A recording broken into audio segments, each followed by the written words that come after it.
Hey guys, Nolar here, back on 5-9 Mobile. I've got D-Free here, the man himself. We're going to be going through our MSF roster. This is going to be a little different because we usually don't cover MSF here per se, but this is one of the bigger games because they've got also a big controversy, and we'll talk about that too. But D-Free, why don't you go say hello to everybody there? Hey, what's up, guys? And happy to be here covering a game that I play a crap ton, so I'm excited about this. Yeah, I know most of you guys know D-Free for, well, you're not really covering Dokkan much anymore, but Legends is what you're really covering on your channel, right? Yep.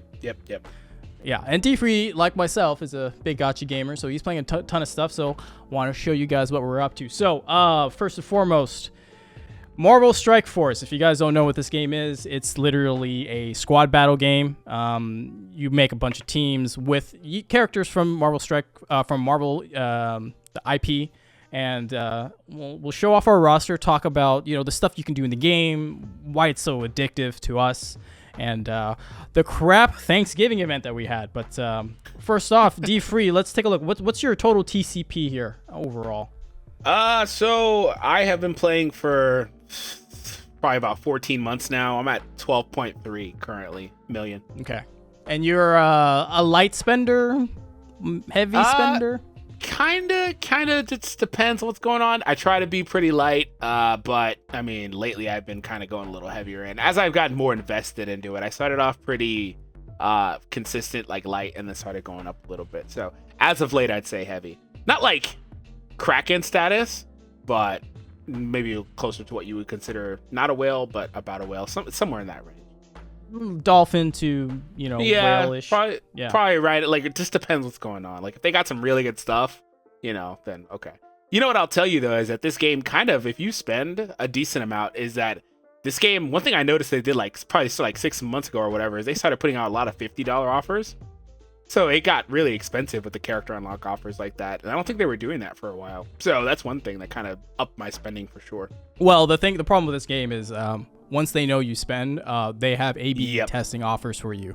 So, let's for example, this offer today is your $75 offer the same as mine. What do you got on your offer list? Unless you picked it up. Oh, that Elite 6. Yeah. Oh, of course. Yeah, it's Elite 6, 50. It's that would be 75. Yeah, okay. So, because there's A/B testing where it would be not 1,000 energy, it would be 500 energy. So, depending on, and this is the worst practice ever, because if I want to spend, I want to make sure I get the best deal. And if my RNG gives me the crap deal, I hate that. Like, absolutely hate that. So, But that's that. All right, let's take a look at your whole roster itself. Let's go through it. Let's see what you got favorited. You got Captain Sam America, who's a great unit. Sharon Carter, Nebula for Infinity Watch, I'm assuming. Yep. Shuri, is that for helping you out with tech nodes in Raid? Yeah, I was trying to bring her up to 85. Okay. Also, kind of keeping an ear towards what may be coming with potentially Star-Lord T'Challa, and maybe him working pretty well with the tech lanes. Kind of the rumors. I kind of follow that with Tana and stuff like that pretty decently. So. Trying to keep up with that. There's a lot of different other content creators. I mean, we play the game, we follow other content creators. It's just the way it is. So you watch Tana, I'm assuming Mobile Gamer. Yep. Who else are you watching these days? Just Philosopher and every now and again Reminix. That's about it. Okay. I know I follow Mobile Gamer. I've talked to him actually personally because we've been in an alliance together a couple times. Valley Flying 2 because they're in my arena shard.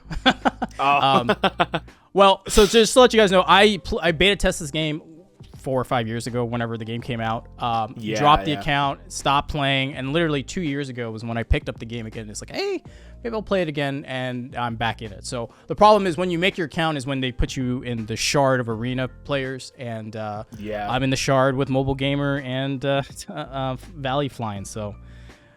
Cool. All right. Well, it looks like you got there's always work to be done. All right. So it looks like you got some work planned out ahead of you. Cyclops, I'm assuming for the Uncanny X-Men with Magic coming out potentially. Yeah. That's why he's there.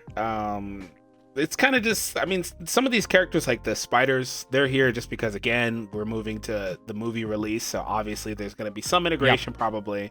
just I don't want to build them too much in advance because you don't know. Yep. But you just don't know. Yeah. Just a little bit, kind of just, and also if worse comes to worse, helps my blitz, I guess. So that's kind of my idea.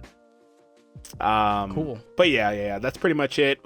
That's ShangChi up there. I was bringing him up for skill raids as well. He's fantastic for skill raids. Like, he's the MVP in my opinion with that ult. Yeah. I was using him a little bit recently, and I kind of was like, at like level 5, I was like, you know what, he needs to come up because he's really good and he's holding his own. He's sustaining. We're playing 2-1 right now. Like I told you, we're about to try to go for 2-2 for the Doom raids, but that spot I was typically putting like either like Moondragon or Gamora. I didn't want to break it up and do them both together to help with the charges faster, but I just didn't want to do that. But what was happening was like it was either not enough damage if it was Moondragon, but it was good sustainability, and then it was Gamora sometimes being a little too slow. It just kind of, but ShangChi seems like he is a little bit of the best of both worlds there. Yeah, obviously. Okay, Black Bolt. I guess you're waiting for his return. You have all the Inhumans done for him, or no? Not Inhumans. So I've had Black Bolt for a while. I'm just now starting to consider building him up, just a little bit. Again, some of the characters I'm building up just to like level 80 or whatever, or some of them even just to 65, right? Which is tier 12 threshold. But other than that, though, like for him, I want to bring him up just in case he winds up being relevant in like a Dormammu based meta. So that's why I want to also bring him up a little bit. Because he still has that negation of revives, right? So yeah, he's like one shot dead, right? So it's if he kills him off his burping ability, that's what I call it. It's good. He's really good. So yeah, Black Bolt, Storm, obviously for Uncanny X-Men, Ultron. Oh, so you went deep on the how many red stars did you pull for to get the dark promotion credits? So I kind of regret it because I don't really use Ultron, as you could tell. And then it's like, oh, here's Doom, who I actually use every freaking day. Yep. So I do regret it. Don't mind me for that. But it was more or less like the initial craze of what they did before I realized, I don't really love it, And I was like, okay, well, I guess I'll just upgrade Ultron because I didn't think they'd actually drop the 5 for Doom that quick. I thought they would be like sometime next year type deal. I'd have time to build back up and.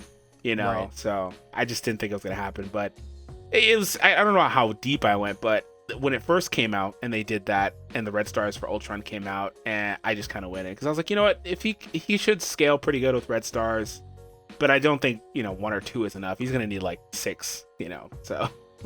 Yeah. He's not good. I mean, the problem is you want to use him on a tech team, but then you've got Doom, and the problem with them is that they need space, right? For the Doom bots or the Ultron bots, right? They just conflict with each other. So Doom is the better option from here on out, obviously, but that's a lot of dark promotion credits to hoard. So you got that. Wow, you got a lot of favorite units. I'm assuming the Kree minions are for Nick Fury. Yeah. So this is how some of this is going down. So all the way up to the top, there are characters like Nebula and Sam who I have completely leveled up as much as I'm going to get them right now. I'm not going for teal, but I'm still farming their shards a little bit. Okay. And then there are characters mixed in here like Sharon, ShangChi, and Shuri that need to go to 85. And then what's happening here a little bit is towards the middle here is you see a combination of like Polaris and Storm where they need the stars or the shards. So I'm looking for those. And there are other characters that Multiple Man doesn't really need to be favorited. The reason why he actually was favorited, I just haven't undone him, was because I needed his node for the skill gear, the 14, because I'm always out of those. I need something for ShangChi right now, actually. And then also what's happening here is there's a combination of characters that are going to 65, like War Machine and Falcon, or like they need to get their stars ranked up, just a little bit of different things. Okay. That's kind of why Cable also was here. I brought him up a little bit because of the arena meta right now. And then these last characters, what happens here with the last few is I'm looking for the Kree Cyborg and the Kree minions just to get the 7-star on Fury, because I'll need that eventually. And then the last few are just here as placeholders for their ISO, so I can go to their ISO quicker. Yep. I have that here too. Okay. Cool. Yeah. All right. I mean, your account looks pretty decent for what, 12.5 million or something like that. Yeah, you got Bishop. Yeah. You got 7 red on Bishop. God damn. I'm jealous. I actually and 7 did that red on Gamora forever too. ago. Oh. Yeah. I did the bishop one like a long time ago, man. And what happened with him was I actually pulled his 6 immediately, and I just upgraded it. I was like, whatever. Oh, okay. That's worth it. It's totally worth it for mutant raids. I need to get him up. I need to save my promotional credits for him because he's just too good for mutant raids, and he needs to survive. 2.3 sucks ass. So there's that. Kestrel just needs some more shards. 6 red's pretty good. Deathpool's amazing for Mystic raids. I'm waiting on her to get one more offer. Just push her to 7. Whatever. Yep. That's going to be a $35 offer. That's for sure. I don't love doing that, man, but it's like she's too good. Yeah. She's in my mind, she's worth it, man. She's absolutely worth it. Especially, do you have Cloak and Dagger? You do, right? Yep. They're going to start popping up here. God damn, you pulled a 7 red on Dagger? Okay. Yeah, and I also got a 180 shard drop. I was like, man, this is great. My Cloak's only 4 though, but you don't really need as many red stars on him as much. Well, you want the survivability, but yeah, she's the damager. She's the damage dealer. You want all the red stars on her, but like you still need some on Cloak because he needs to survive somehow. Yeah, he dies a lot. I actually am gonna push him to 5 one of these days. But recently I've been, fiddling with Cersei and Icarus, so they're my priority kind of sooner than later. Well, they are amazing for Mystic. Like they benched for me. My Mystic team is Deathpool, Cloak Dagger, and it used to be Silver Surfer and Doom, but I benched those 2 now for Cersei and Icarus. And it's I actually kind of did the same thing. I did the same thing. At first I was using Doom and Surfer, and then it went to Surfer and Warlock. But then I was like, nah, Doom's too good, man. The ult is too good, especially for Cloak. He needs the health a lot of times. Yeah. And then it turned to, Cersei and Icarus are just bonkers. But you know what I kind of do that I like to do is I like to use on that first Mystic node. I still like to use the Doom and Surfer combo. And then just for the second one, because they have the Red Guardian, I like to just flip that node with ult on Icarus here. And just kind of go from there and then spread all the debuffs and stuff like that. Because, you could still kind of do something similar, I guess. Also, if you were using like Silver Surfer, you could just remove the taunt, stuff like you could do stuff. Or you could just power through it. But I like to flip it and kind of go from there. And also one thing that's really cool is just the amount of energy they have. Even outside of Deathpool, they just have a lot of energy always. So he's always popping his ult. So, the thing about the first node on Mystic is you absolutely need Silver Surfer to get the ability block on Bishop, and then I spread that out with Deathpool so that for Beast, so he can't get his special off. Yeah. So that's the main reason why I still use him there, because I was like, no, Beast is a problem. Yeah, exactly, and you just can't get to him because Bishop spawns with the pre-taunt, right? So yeah, man, this looks pretty good. The only thing is you probably just need to get everyone to Blue ISO 3, but you got the good people to Blue ISO 3 so far. It looks. I got most of my raid teams kind of there, at least at 2. But most of my raid characters are at 3 currently. Like I just started putting some in the symbiotes again because I was super reluctant. I was trying really hard to see what this next patch is, but like I need it because you need them now. Yeah, you need it now. That's the sad part. I was trying so hard, but I brought the other 2 to 85, and also because I have Antivenom at 6 red and yellow 7, so I was cool with that anyway. But for the most part, like all my raid characters, I think are there, and I'm still working on a couple. That's another reason why some of them would be favorited as well. Like ShangChi needs to go to 3. Yep. But yeah, that's pretty much. So your alliance, is that more raid focused? Do you guys do a lot of alliance wars? Yeah, we have about we're in platinum 2. Okay. Just a little over 1,500 points. So we try to win every war, but we're definitely more raid focused. Let me take a quick look at your defenses. Let's see what they're at. My defenses are flight deck ones, so don't even like there's no, I'm gonna tell you right now, I just have random ones because we're hyper offensive. So my offense is where it's at. Well, I mean that's as long as you guys have a specific a strategy, because like some of the high, I'm in plat 3, and I face some of the top 10 war teams. We always lose those, but yeah. Some of them I'm here just to suck up some room. Like I don't really have anything I use here. Got random stuff. I mean, the only suggestion I would make is swap out one of the Hydra units and put Zemo in there. Oh, yeah. I was trying to use him on offense, but I just don't need him. I mean, he's only good. He's useful to kill other Hydra units, but he's also good to strip buffs off people, like on pre-taunt. So yeah. You could do that, but if you don't use him that much, and I think he was like 5 yellow for you, you could probably put him on defense.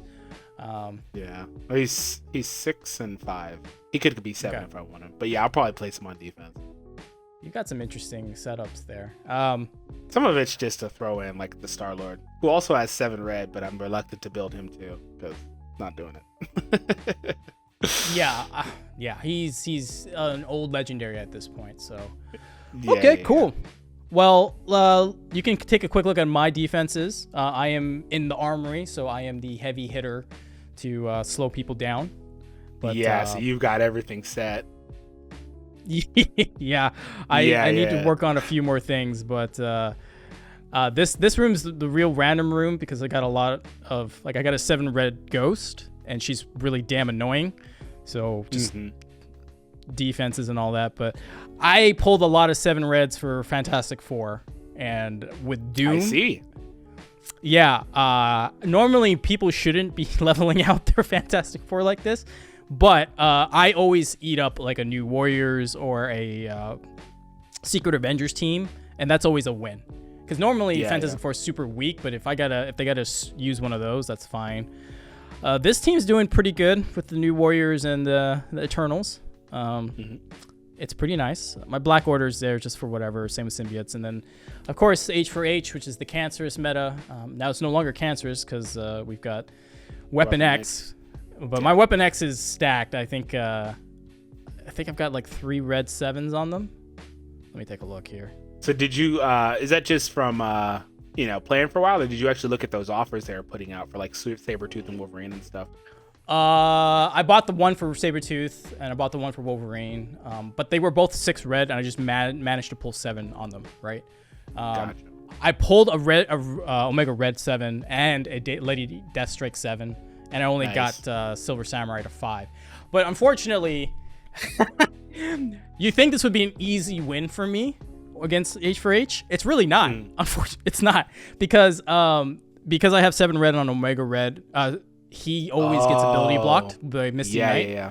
So I have to put Skirmisher on him. So I have to make sure I ability block her. And then I do ability block her, but the problem is if my guys are too strong, she will automatically die from the from all the damage. So she won't take away the charges.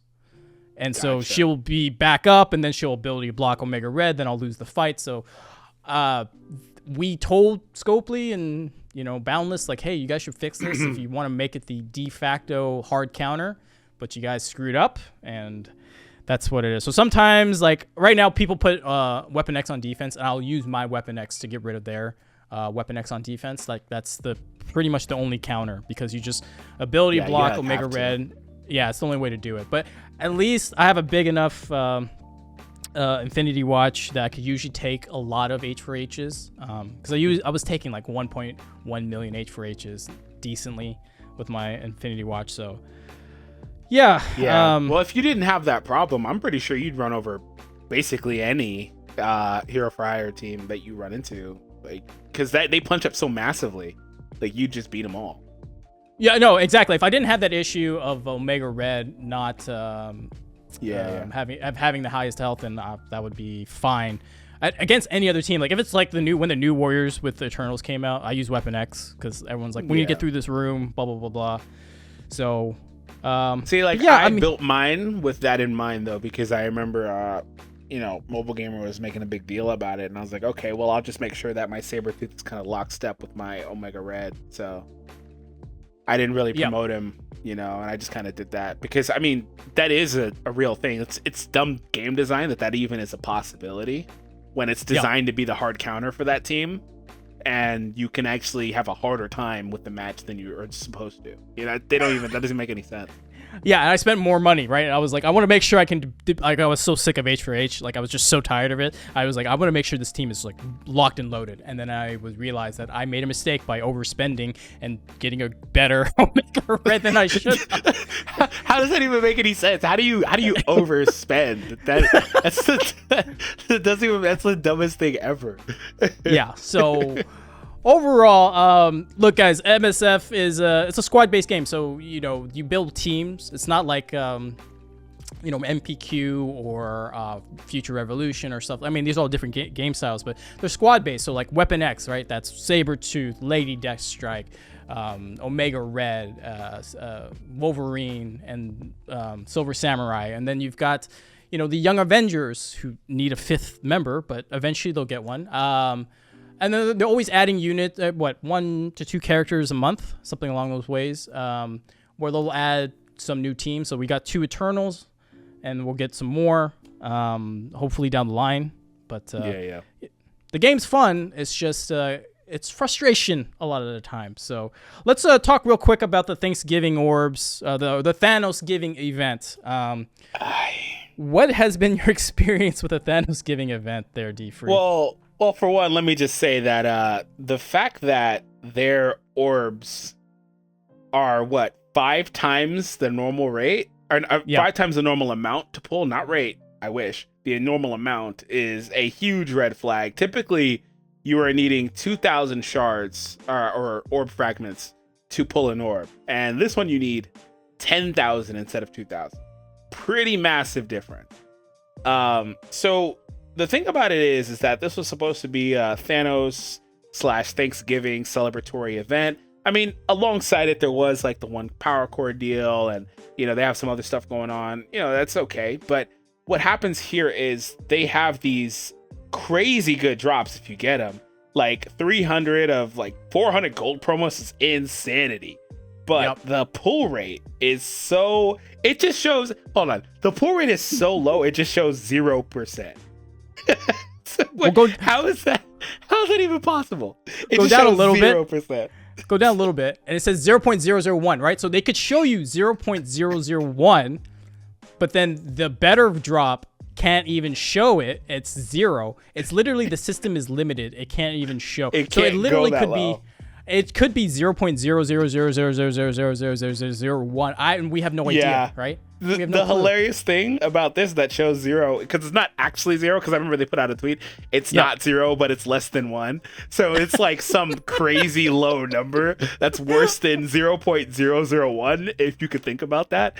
But the crazy thing about this is that when you actually get that chance, you could actually get screwed and get the worst possible drop in that chance. So this has a 0% chance. There's 10 million gold, 3 million gold, and 1 million gold. Imagine getting that and getting the 1 million gold. I would be so mad, dude.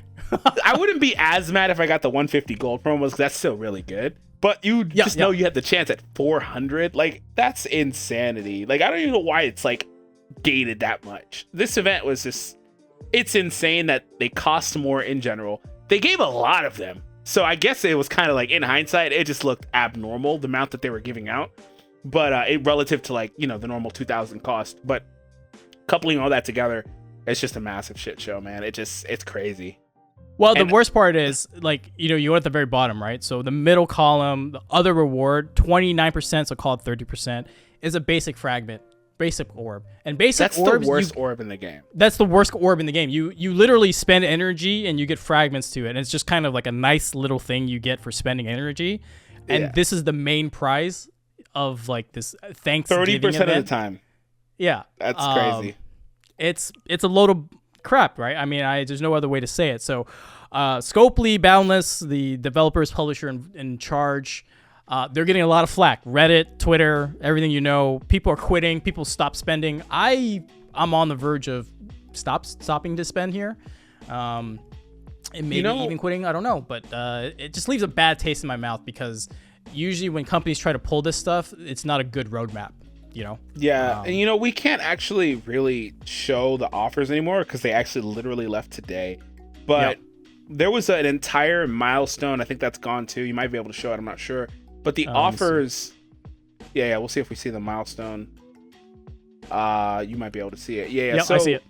look at how much is left here. And that's not out of choice. That's because they give you 840 or so, somewhere in that range, 800 or whatever for free. And then you got to go all the way to 3 million, basically completely out of monetized offers. And those offers could range from cheaper offers that give you like just insanely low amounts of these orb fragments where it doesn't even matter, or expensive offers. But the window is there for you to buy your way all the way through. And we're talking about expensive offers. I'm talking a couple $1,000s probably. What do you think this costs to finish this?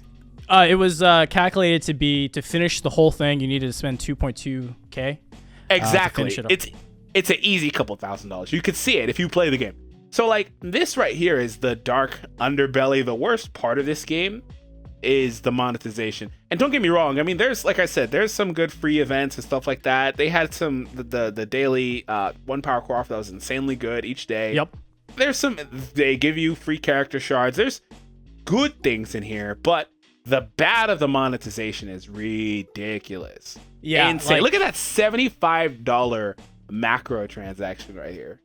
And the thing is, before the Thanosgiving event, I wouldn't have batted an eye and just bought it, because the value of a 6-star promotion credit there, or orb, is about $75. So it's like, oh well, I'm getting what I pay for plus all this other stuff for the same amount. Yeah, I would have done it.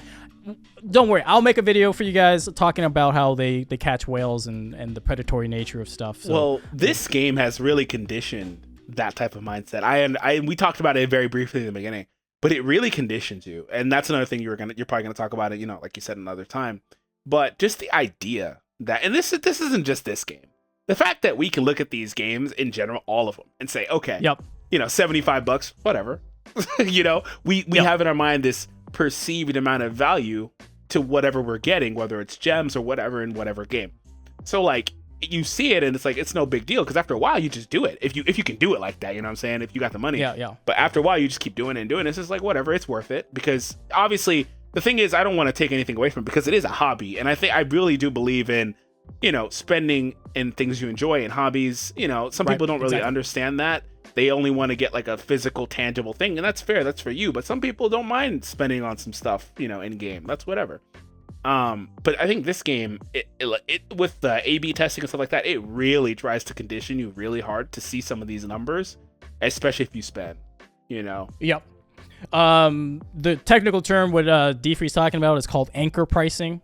So what Mobile Gamer would say, so basically they condition you to say this thing right here is worth $75, and then anything else added value on top of that, you're like, that's a good deal. And the thing about anchor pricing is they condition you to say, like, that's what they value it out, that's how I should perceive it, and once you swipe the first time, that's how you're locked in for the most part. And that's what they want you to do. They want you to spend the first time, lock you in, and then you can easily justify amongst yourself, like, okay, I could do some more. That's a good value. I could do more. So anyways, I said for myself, in the beginning, like, that's how I started. Just was like, whatever. I'll just, okay. And now I see myself like, oh, I'm just doing this too much now. Yeah, so look, we can spend all day talking about it, because MSF, as good as it is pretty bad. I agree with D3 here. It's very bad in terms of how aggressive it is with its monetization. It is what it is here. So I mean, there's other companies that do it better, some that do it worse. Very few do it worse, but there are a few that do. But anyways, guys, this is us going over MSF, talking about their terrible Thanosgiving event, and going over our rosters. D3's got a lot of room to grow. I do too, but if I have to grow, I gotta bring out the wallet, because teal gear is not cheap, like, at all. Yeah. I'm trying to get that too, man. Yeah. So with that said, D3, anything else you want to say before we end this off here? No, and last thing I'll say is, I really want to make this very clear. Because I feel like this video could turn people off from the game, and that's not the intention. No. I play this game all day. Like, it's probably my most played game. It's that simple. We didn't really talk about it much here. There's a lot of events here. There's a lot of stuff that goes on. I play it all the time. So, obviously, I'm enjoying it. There's something here for me. So, I'm cool with it, man. And the thing about it is it's a shard-based game like we talked about. I never had good things to say about shard-based games because I think that they are probably the biggest scam possible. Yep. I've never had anything good. And this is the first one that I actually got hooked into, and it's just my type. It's got all my favorite characters. It's just, it's a really good game, especially for me. And also I love that it's it's a turn-based one, so it's very passive. I can play it more, casually as opposed to a game like Legends, which I typically cover, where I have got to be locked in all the time. It's a good game. I enjoy it a lot. And like I said, I play it all the time. So if you're interested in it, if you like these IPs, or if you want to get started because you see Spider-Man there and they're about to, run the movie, stuff like that in a couple of weeks, and you want to try it out, by all means, give it a shot, man. It's a fun game. But just be aware of, if you spend, they'll try to keep you spending like every other game will. That's it. Yeah. Definitely agree with that. I mean, I like Marvel. I like the IP. It's fun collecting characters. I hate shard-based stuff, and I've played a ton of games, so you guys know. Yeah. But I'm always coming back because alliance raids are fun. Alliance war, that's what I really enjoy. It's just, how do I screw them over? How do I beat them? That's always a fun part for me.